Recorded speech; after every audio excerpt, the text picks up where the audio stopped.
Phone can be disabled remotely. So, do you actually own it? Same thing goes with your accounts.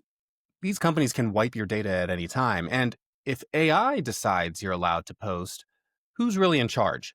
Those are the questions that we're going to discuss today here on Legitimate Cybersecurity.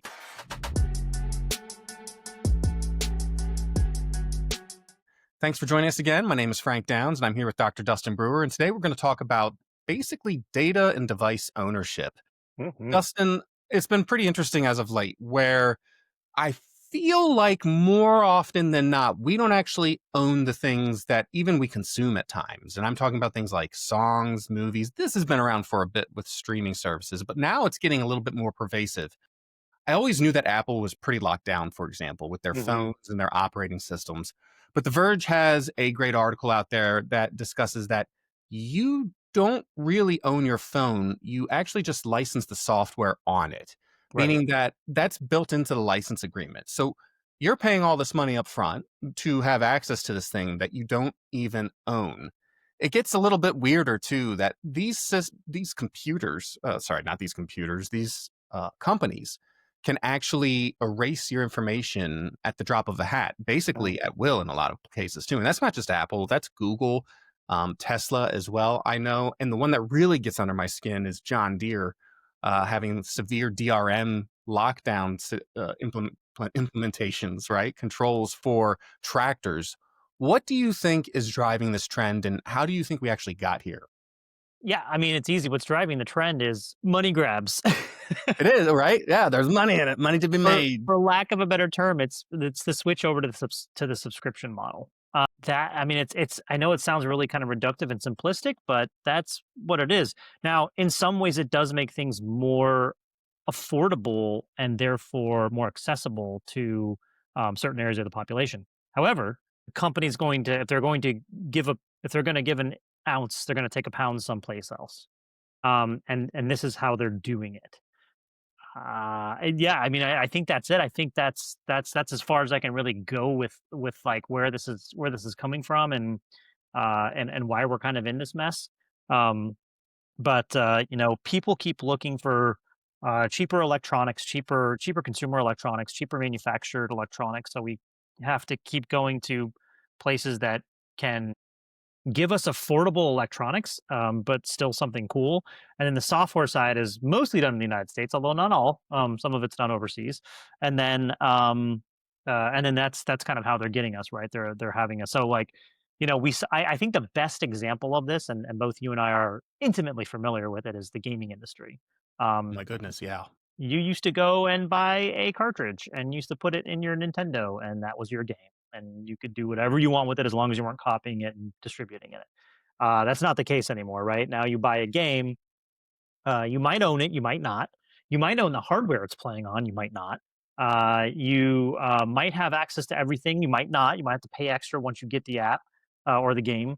And so we've seen the gaming industry. There's been a little bit of a pushback from folks on that, and we've seen it slide back a little bit, but for the most part, the industry is barreling forward, and so we have this drive from the consumer who's like, I want the next cool thing. I want the next game. I want the next device. I want the next whatever. I want the new AI, you know, whatever it is.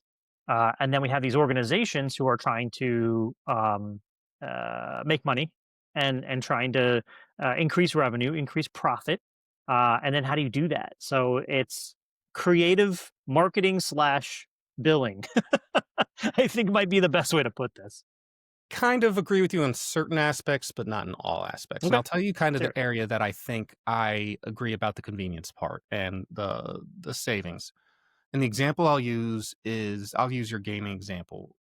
For example, I know that I think you tried it too. Stadia is a great product, was a great product. And for those who are not familiar, Stadia was Google's attempt to create cloud gaming where you didn't have to have a system. You didn't have to have a cartridge. They would just send you literally just a controller that would connect to your Wi-Fi, and you could use it to stream games from the cloud that you bought, and play that way. I really enjoyed that because it took the cost impact of owning and buying a system out of the equation. I think it's even more impressive with what NVIDIA is doing with GeForce Now, where I think it's like 17 to 20 bucks a month, you have access to the most advanced graphics Mhm. compute, the most graphically and powerful systems on earth to stream and play games that if you were trying to build that same system at home, you would pay, man, 3 to 4 grand, right? And if you take a look at that, yeah, right. If you take a look at that and say, people end up having to build new systems every 5 years and so forth, and they want to get new graphics cards if they're really hardcore before then, right? Or if you're Dr. Brewer, who has to buy new computers because they hate him and break often. But if you take that aspect and, 240, and we'll say, because, 20 bucks a month, that's 240, you're looking at 500 bucks over 2 years, and you're looking at 1,000 bucks over 4 years, and you're constantly playing on the most graphically capable system. I think that's great. It's a savings there. Mhm. But I have a bit of an issue when I look at things like tractors with John Deere. If you take a look at pricing, they've seen over 100% price in these tractors have gone up over 100% in a lot of cases just since 2015. Mhm. And if you try to fix your own tractor, brakes specific agreements to purchase said tractor, that you have to take the tractor to the specific John Deere place, the John Deere technician, and get worked on by the John Deere professionals in order to fix it. You've taken something and that's before the price of the tractor. The tractor's already gone up a ton. But now you either inadvertently brick your tractor and trying to fix it yourself, or you're paying a lot more money just to use something that you've already purchased. So I think it's kind of from that regard, I kind of struggle with it a bit because uh, honestly, if these companies have the ability to brick you at a moment's notice, how do you deal with that, right? I mean, if for example, I know you're a big Google fan, right? And you have the coolest phones of anyone I know, to be perfectly blunt. But if all of a sudden, Apple decided, not Apple, sorry, Google just bricked your fold, right? Because they felt like it, or say someone with the same name of Dustin Brewer ended up on a terrorist list, right? And all of a Mhm. sudden it's OFAC. They can't do anything. They just brick anything. Well, how would you react to that? I would never use Google again, and I would cause a big problem, and there would be issues, right? I'd have to do a lot of migration because I think you're right. I'm not stuck in the Google ecosystem, but I'm mostly in the Google ecosystem for a lot of my services. And so I would, but and again, that's one reason why they probably wouldn't do it, right? Yeah, sure, they reserve the right. Okay, fine. But would they actually do that without, contact me first or confirm, quadruple confirming that I was who they thought I was on the OFAC list or whatever it was. I don't think they're going to do that. I don't think they do. I mean, I don't think they're going to do it. you and I have built products in the past, and we had to use OFAC lists. Mhm. And Yeah. I mean, it's great that the Treasury provides that API capability, but yeah, I didn't check on anyone being like, "Are you actually a terrorist?" when we Yeah. had to deny them. Also, you hit a brewer nerve here, talking about John Deere tractors. I don't know if you know this, but my family, not John Deere. So my family on the brewer side, mostly farmers. At least 2 generations ago, they were mostly farmers. We are international harvester people, so we don't have to worry about this John Deere issue that's happening. Is there beef? Is there beef between International Harvester and John Deere? I think there's a little bit of friendly ribbing between John Deere folk and international harvester folk and Ford folk now. And I mean, there's so many different I don't manufacturers know. out there. Friendly ribbing in Midwest terms, kind of. I've seen what friendly ribbing means. It's like I They feel take like that's away your like ranch dressing, they don't let you have it, with your pizza. No, it's there's a story, this whole story with my grandfather, like, when he was trying to decide, because he farmed with horses, and he was so excited to get a tractor because horses are apparently very temperamental. If they don't wanna work that day, then guess what? You're not getting done that day. You're not getting work done that day. right. And so he's just so excited to get, like, a tractor. So he tried both, and he ended up going with International Harvester. Wait, Um if is the horse a streaming subscription? If you have to keep feeding it carrots, See that are we just getting back to our agrarian roots? That's a good question, Frank. Maybe. But to your point though, like, it still does make things more accessible. And if you think about it from the terms of like a farmer, so like let's say that, what the subscription that might cost something. I don't know. I'm not familiar with this. I know that we have on our the last time I did any kind of field work, we had GPS and we had somewhat self-riding, self-steering happening on like planters and specific types of farming equipment. But if you think about it, like you only need that for a couple months for the farming I'm talking about for corn and soybean. You only need that for a couple times out of the year, a couple months out of the year, right? So it would make sense if you're like you can either buy the system outright. It's like Tesla's self driving, right? You can buy the Tesla self driving thing for I think when I purchased my Tesla it was maybe 8,000, maybe 10,000. It's gone up way up since then. But I you can feel like also Tesla prices are kind of like, you remember that South Park episode where they put the chicken in like the arena and then whatever the chicken lands on after they chop the head off and it jumps around? Someone watching or listening has better have to have seen this and please comment. But it was like the 2008 financial crisis, and they went to the Fed and they're like, well, let us say what the economy does. They like the chicken just flops around and ends on something. I feel that that's how Tesla determines their pricing to see like, oh, let's try this today. Let's try that. I mean, it's so all right. over the place. So, but when I first bought my Tesla, you could get the self-driving package and you would That's just have to true. pay a flat fee and you would have it for life. It's not a thing anymore. I think you still might be able to get it for life, but now you can just do a subscription where it's $100 a month, which is great. So if you're going on a That's road the trip, only way to do it now. I thought you could still get it if you paid like 10 I, I, grand, like a I think you donor. still can. I don't know how much it is, and I can probably look on my app while we're taking a break or whatever. But I'm not in the market, but thank yeah, you. fair enough. But I do this with Ford has the BlueCruise, and so Yeah. I didn't buy a subscription to BlueCruise. I just buy it like if I go on a road trip, I'll buy it for the month and then I'll use it on the road trip and that's it. So again, for someone who doesn't have 10, 15, 20 grand to throw up front at something, but they have, oh, I want to use this, intermittently, Or I'm 100 going on bucks a here, long 100 bucks trip. there. It's great. And if you think about it, like even for the gaming case, it's like a kid, a 15-year-old kid with a part-time job, after school or whatever, who wants to video game. His parents are like, you can video game, you just got to pay for it. You don't have to save up for their console anymore. They just have to have a computer that can Oh, stream, and then they can pay for the $20 a month. It makes it more accessible. buddy, And so that, I vibe with that kid so much. Did I ever yeah, tell you about my Sega CD? no, So let's hear it. before streaming, as you're aware, there was the short-lived phenomenon called the Sega CD, You remember this? which was the top tier of gaming at the time. It was And was it the first 32-bit console? I don't think it had all 32 bits. If it did, Maybe it was the it was I'll look FMV, it up. full motion video format, and I these do remember games the were FMV. Yeah, FMV based. And at the time, it was like $230, which in like 1993 or whatever, that's a lot of smackaroos. Maybe it was like 95. I remember saving all summer to buy that sucker, and then I dropped my wallet in a parking lot.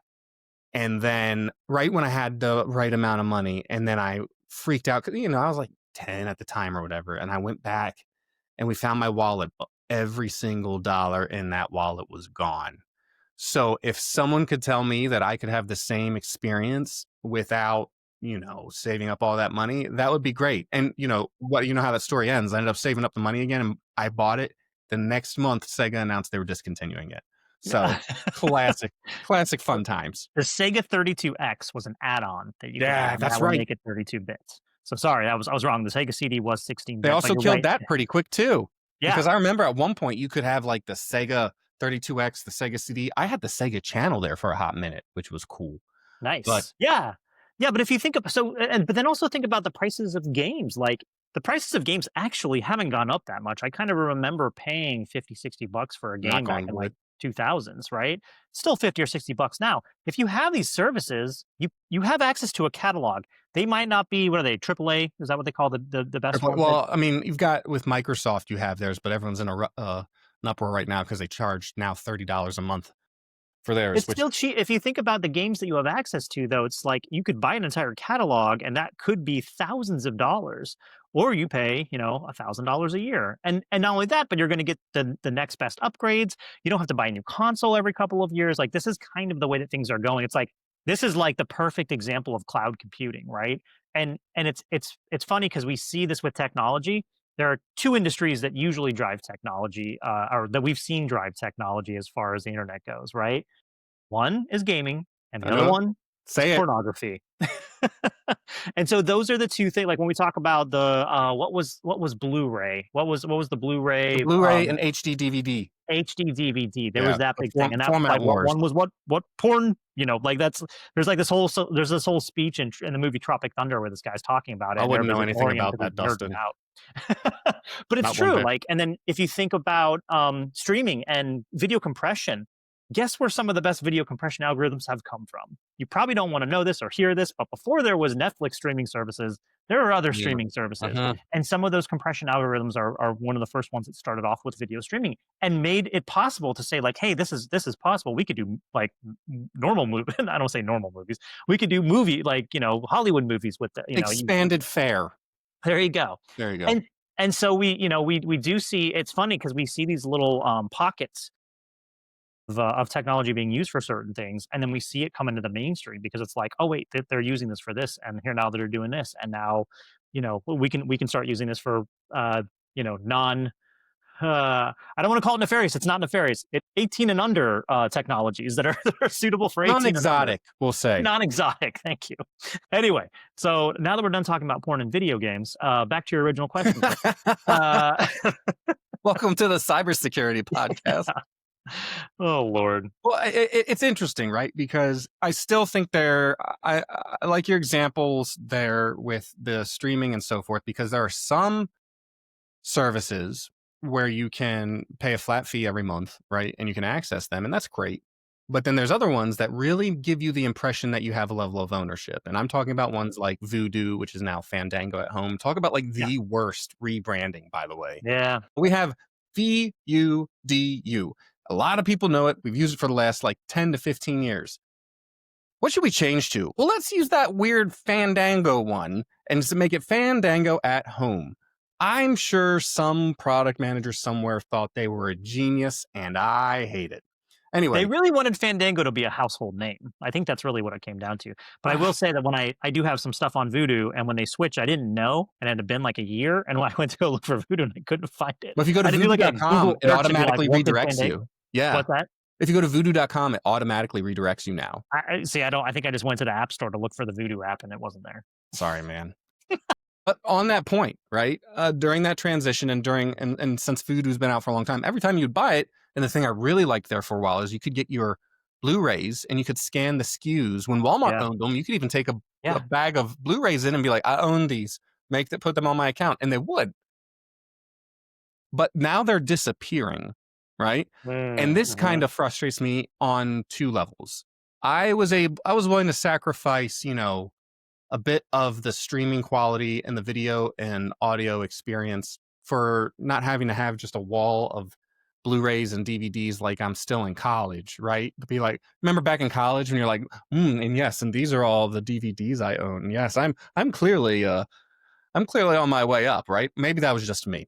But anyway, like, that was a sacrifice I made to, like, it's convenient there. But now when they disappear because they don't have the rights anymore, I will say I'm sure part of this is on me, because have you read any of the end user license agreements that EULA's? No. I haven't.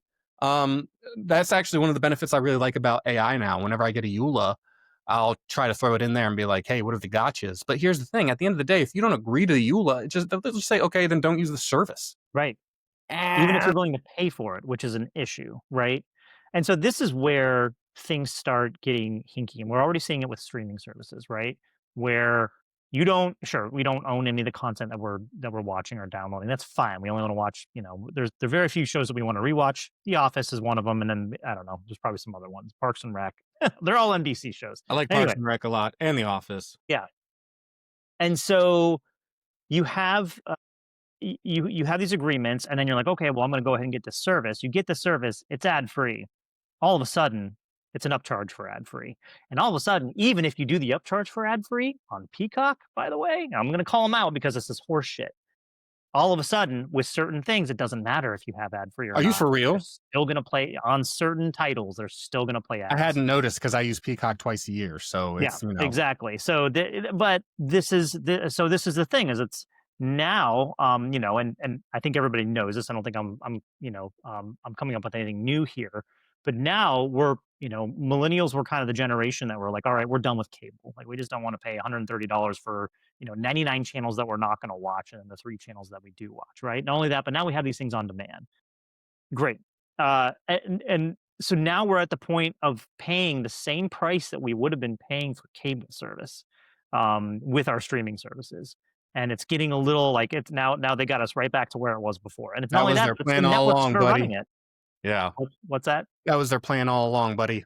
I know, I get it, and I understand that, like, we played right into it, but that wasn't what this was originally invented for, right? This Well, was 100%, and I agree. yeah, But the part, and as smarmy as that is, right? I can still kind of understand when people say, "Well, it's just business," right? But sure. what about companies that don't do business anymore? And the example I'll use is Pillsy. Pillsy was a company that made smart pill bottle caps that it would send if you would forget to take your meds. It would ping your phone. You get a little pop up, hey, go take your meds. I'm like, oh yeah. And then if you took it off too soon, they'd be like, hey, beep beep beep, it's too soon to take this and so forth. I absolutely love this device, right? I take a daily medication, and it was great. Pillsy couldn't do business so good, though, I guess, because not only did it fold and go out of business, they took the app off the App Store and shut down the servers, meaning this thing I'd paid for with Mhm. this capability, even the app didn't work anymore. Oh, when do you think we hit a point like, is there a point out there that you think there's too much reliance on this, on the lack of ownership and the reliance on these companies that if all of a sudden something does stops working, how do I put it a different way? Have you ever had a device that just, gave up on life because the company folded?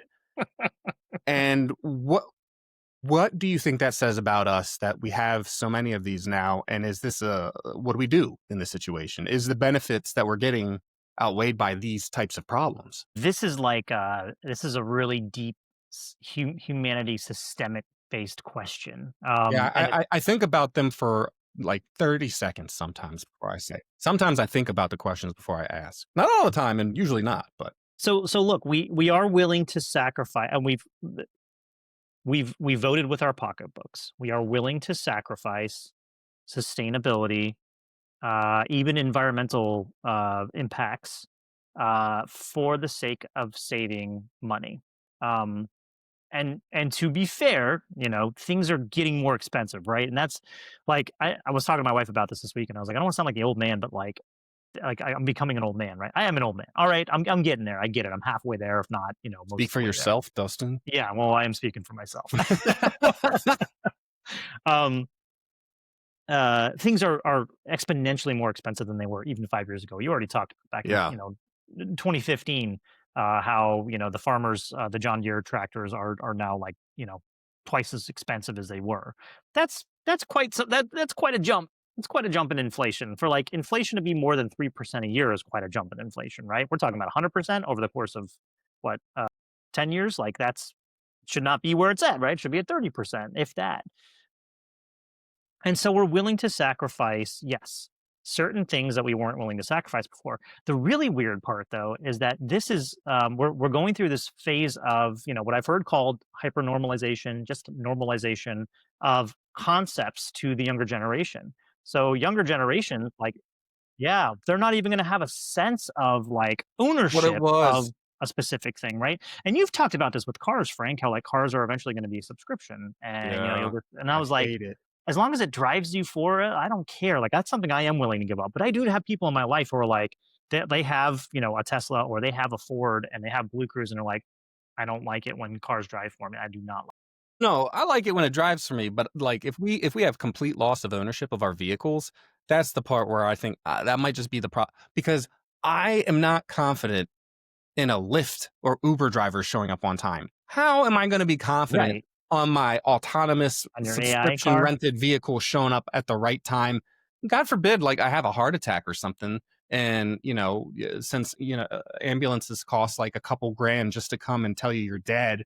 No, thanks. I'll have my body driven to the hospital for that service, right?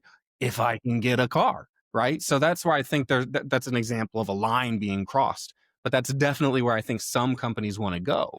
Oh, I think that's where we're headed unless we stop it, unless we come up with some kind of legislation or we Law. vote for, for this. So, companies coming out with these products, if we stop buying them and stop using them, they'll they'll they'll do they'll do other things, right? And we see this with farmers too, like farmers who, 20 years ago would have been like, I'm not doing anything organically. This is the best way to do things, and I'm going to continue using these chemicals. And now they're like, we're going to switch to organics Yeah. because that's what people Whoops. are buying, right? We've kind of Yeah. seen a little bit of this shift happening.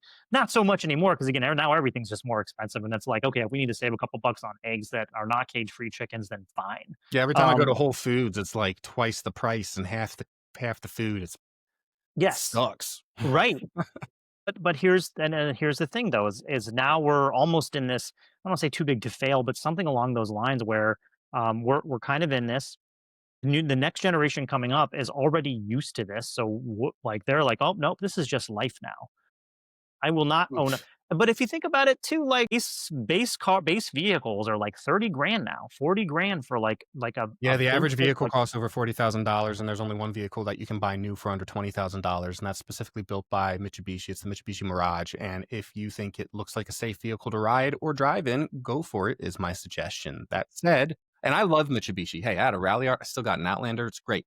This thing, it will get you place Mhm. from other place. Yep.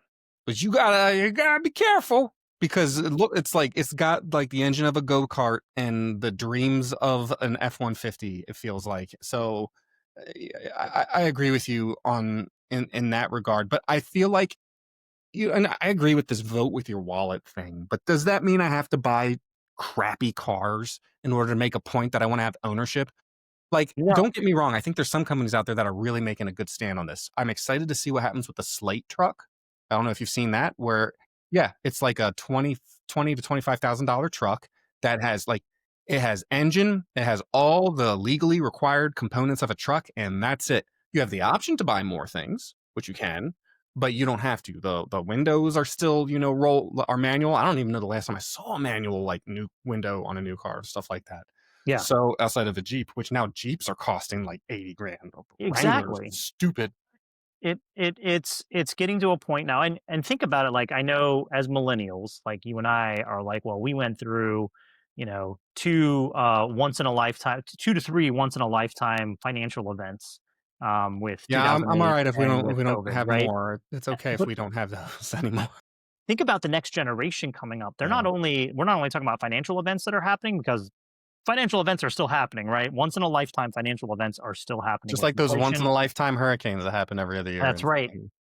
And this ties to cybersecurity because think about risk somewhere where there's risk in here. But anyway, so you have a kid who's just getting out of college, might be in debt, right? Might be 20 to 80 grand in debt for a bachelor's degree in computer engineering or computer science.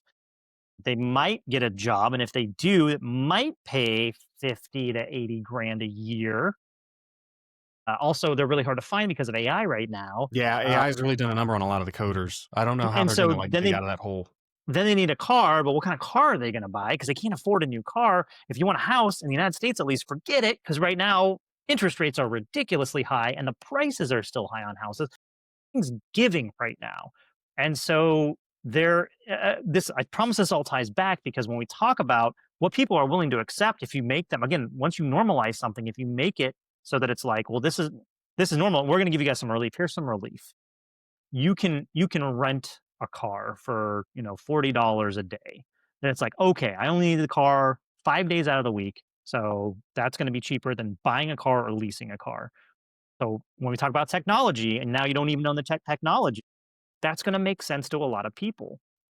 And that's just like you and I are in a different kind of era, right? Because we're Yeah. past entry Now we're level old, as for you any say. role we would want, or for most roles we would want. Maybe you and I will both quit and become goat farmers. I don't know, in which case we'd be entry level again, and No, AI can't do mushrooms. anyway. Wasn't it mushrooms? Mushroom farm, that's right. Truffle farming. Truffle. I'm Understood. down with that. Okay, Let's we'll when get we're to ready truffle to give farming. up, let's do it. When AI takes over our job and starts just talking for Let's us in pull our legitimate truffles from our cybersecurity. cold dead hands. That's right. Anyway, so what I mean, like, how do you feel about that? Like, um, I know that you and I have talked extensively over the years about how tough it has been to be a millennial, but it looks like Gen Z is going to have an They're even gonna get tougher time with hosed. And this. what an example, I Yeah. was trying to find some encouraging stuff to tell people who are listening or watching, and the problem I have is my go-to tools aren't even helping anymore.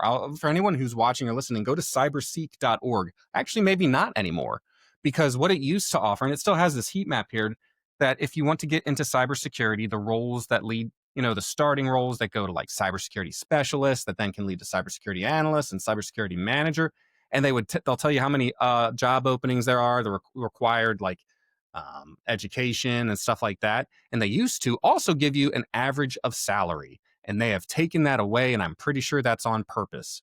So it sucks because now we're seeing such a, I don't want to say a head fake, but such a blunt force impact to careers overall from AI, this AI detonation.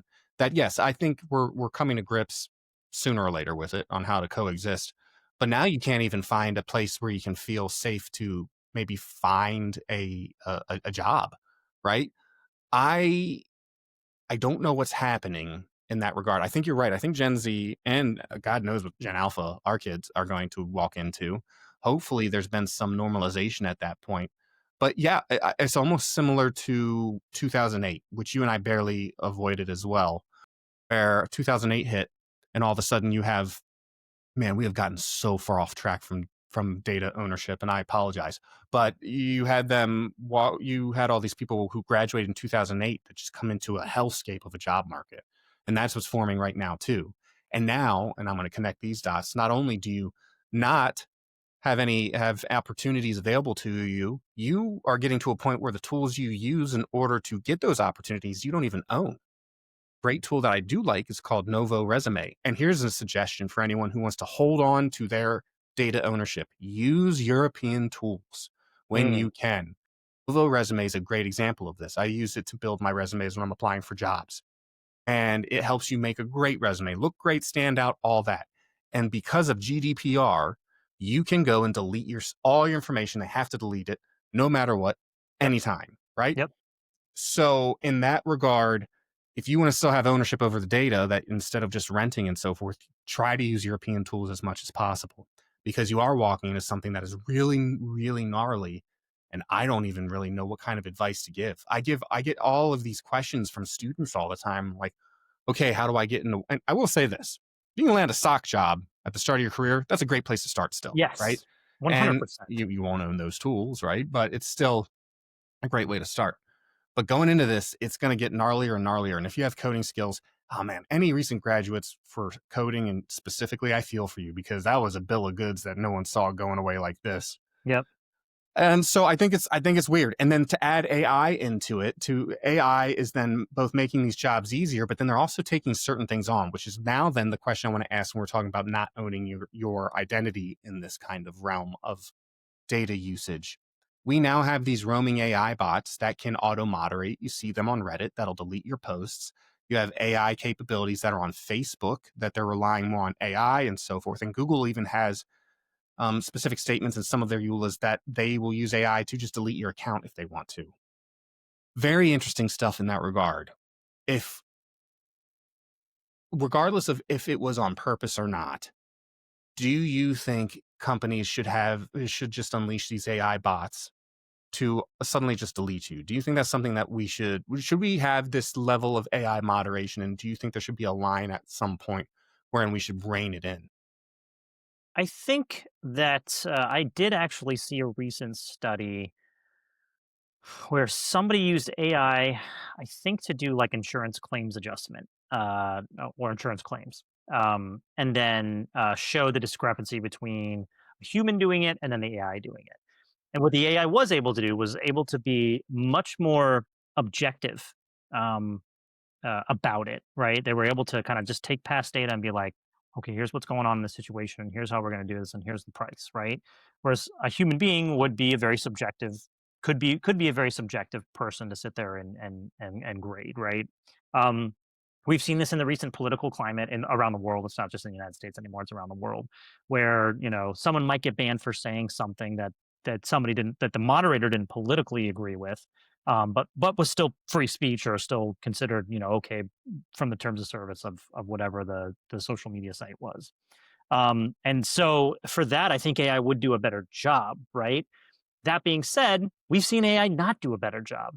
We've seen AI be racist. We've seen AI be sexist. We've seen AI be ageist. Any of the ist. AI is doing that because, as a society, historically, we have been those things, right? And it's only going off of the data that we are because we are training it, right? Now we can train those things out of it, and we can do clever things with the programming on the back end to make sure that it's not making those decisions based upon any of our biases or any of our prejudices.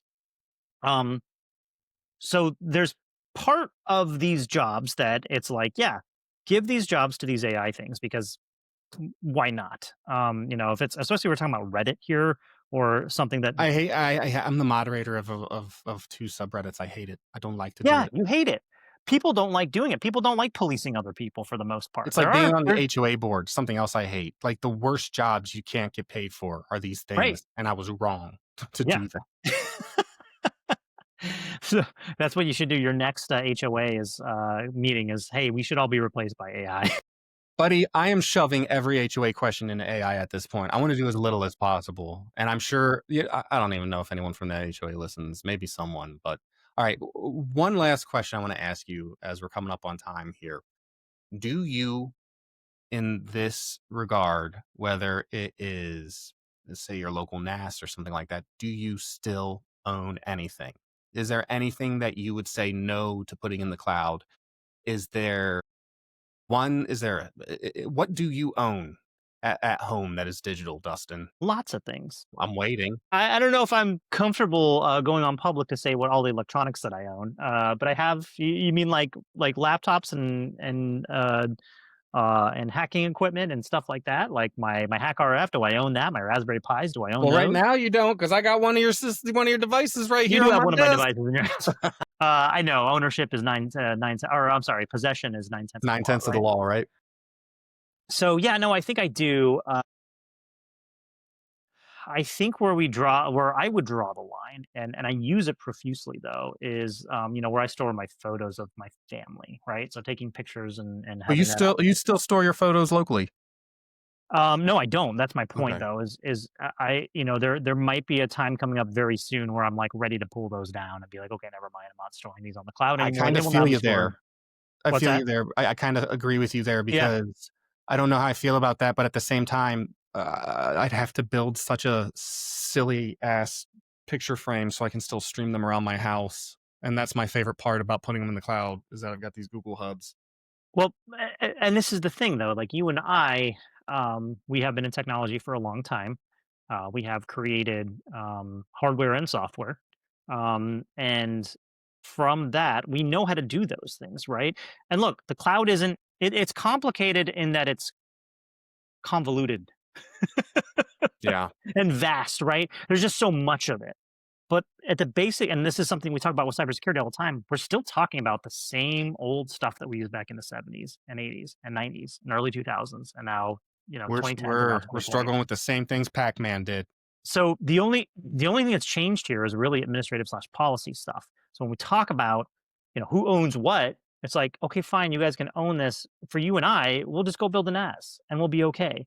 We'll throw a couple of terabytes on a Raspberry Pi and install Open Cloud on it, or whatever it is, and then we'll be okay. And then Yeah. we'll build a Raspberry Pi. I don't wanna, but I can. Yeah. We'll build a pie hole, right? So that to make sure that none of our DNS is none of the ad trackers are able to get out. Like we can go through and do all these things, but the average consumer, They they don't. don't have that capability. So they don't have the choice of saying, I'm not going to, they do have a choice. The choice is either use the product or don't. You use the product and agree to the terms or don't and don't get the product. So and that's I get that there's a bit of FOMO that goes into that. I get that there is, price value that goes into that. There's a lot of different aspects that kind of go through the human mind and like while they're making a decision whether to adopt a new technology or just adopt a technology at all. Um, but yeah, there it is. What do you think? What's Well, I think, as the great Benjamin Franklin once said, person that trades freedom for security deserves neither. And in this case, In all seriousness, in this case, we've traded ownership for convenience, and it's too late. Because I'm not going to say anyone deserves neither, because you have no option. There's certain things that you can no longer do and have ownership over it. If you want to function in a modern society, it's too late. You can go ahead, be a woodsman, live in the middle of nowhere, have fun, alone. I watched a really great YouTube video about this guy living on an island. He's the only guy who lives on it, out in the near the Marianas Trench. He says he's happy. He says he's happy, right? But when the people who came to see him were leaving, he was crying. Okay? So go be, the woodsman in the middle of nowhere and try to live. Join the Amish life, right? Good luck, by the way. Anyone who's not born in the Amish society has a really hard time integrating into it. And in fact, there's been very few instances of a successful integration into the Amish society being allowed into the actual specific church. That said, and taken into consideration, we've done it. We've already sacrificed ownership for convenience, and we're going to keep doing it because people like things convenient. I will say, though, to end on a positive note, it's not all doom and gloom. Well, I was going to make a joke by the end of this, but yeah. Oh, sorry. Sorry. Knock, knock. Who's there? The end of the podcast. Waka, I'm kidding. I was just going to say that, like, we have seen, if we can all agree as a people that this is not something we want. We have seen this work most recently with the screen the most recent examples I can think of are like the Screen Actors Guild strike that happened, where they were like, you guys got to start putting in stuff for AI in our contracts. Bro, we are not that organized, though. We're not as people. Come on. We are and we're not, right? There are definitely territorially, but there are definitely entities that are trying to convince us that AI is the next big thing and we need to go with it and just let it do its thing. And then we just, upskill or reskill or what our side skill or whatever it is we need to do. There are definitely a group of people, a very specific group of people that are trying to do that. That's not conspiratorial. It's just the way that things are going, right? And that's kind of the way that things have always been when it comes to corporate versus personal interest. But if we can agree, and I think most of us do, that AI shouldn't be necessarily replacing human jobs, and it can't even do it that well right now. But even when it gets to that point, like what are we talking about as a society? And also these devices, electronic devices, again, we can vote with our pocketbooks. We can vote. We can also just vote with our voting capabilities, right? We can vote for people. We can vote for people who have a strong stance on these things. These are things that we should be asking our politicians about. These are things that we should be asking our corporations about. That we trust with the most precious things, right? Like the pictures for me is a big thing. That's like, those are very precious things that we have. We used to have photo albums, and sure, we might have only had 5 pictures of Dustin when he was 1-2 years old, but and now my daughter has thousands of pictures of her. I love it. I love having all these pictures of my kids. Same, but those are those precious things that's like we need to hold the companies that we are giving our hard-earned money to more accountable for these things. And how do we do that? We either buy their stuff or we don't, or we tell them, hey, in order for us to buy your stuff, here's what you have to do. And if one company gets away with it, other companies are going to follow suit. So I don't think all is lost. I think that we still do have the power, because when it comes to numbers, we're still the 98% that should be able to vote for these things, again, with our pocketbook and actual voting. If only the other 2% didn't control the majority of the wealth, we'd be in a great position, huh? I know. Yeah, I totally ruined your happy ending. I'm sorry. It doesn't look good, but look, it's still, there still is hope. There's always still hope. So while we might not own devices right now, or there are certain devices that we have in our possession, I still think that that's not necessarily a standard. That's not necessarily the main way that we're getting our electronics these days, or that we're owning or not owning our electronics. There are some upsides. It does provide accessibility, right? There is accessibility for people out there who might not have otherwise been able to afford it, use it, whatever it is. So there are some positives to these things, and then we still have time. But we have to. So join us next week, where Dustin and I are going to walk you through building your own cell phone with a Raspberry Pi and Arch Linux. It'll work mostly sometimes, but will always give you a headache. Yep. Until then, we still don't have a catchphrase, and I'm not sure one's coming. Thanks for taking the time to spend some time with us, and we will see you next week. Keep on cybering. Keep on cybering.